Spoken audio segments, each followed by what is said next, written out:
पुढच्या बातमीकडे ओबीसी नेते हरिभाऊ राठोड यांनी मराठा आरक्षणावरून सरकारला एक सल्ला दिला।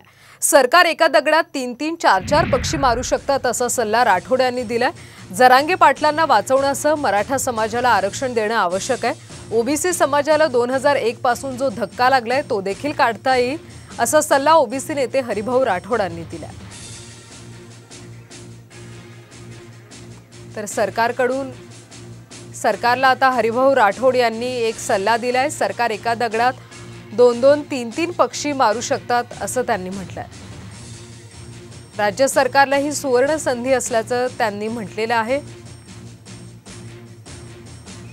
त्यामुळे आता कशा पद्धतीने सरकार या सल्ल्याचा विचार करतं हे देखील पाहणं महत्त्वाचं आहे। मात्र ओबीसी नेते हरिभाऊ राठोड यांनी आता सरकारला सल्ला दिलाय।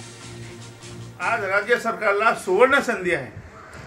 आज एका दगडाने 3-3, 4-4 पक्षी मारू शकतात। आज खरं म्हणजे जरांगे पाटलांचा जीव वाचवणे आवश्यक आहे। मराठा समाजाला आरक्षण देणे आवश्यक आहे। ओबीसी समाजाला जो धक्का लागला आहे 2001 पासून तो आपल्याला काढता येईल आणि जे आरक्षण आहे 27% ते आपल्याला 52% नेता येईल। म्हणजे 50%च्या वर आपल्याला आरक्षण देता येईल। आज तुम्हाला सुवर्ण संधी आहे आणि सुवर्ण संधीचा तुम्ही फायदा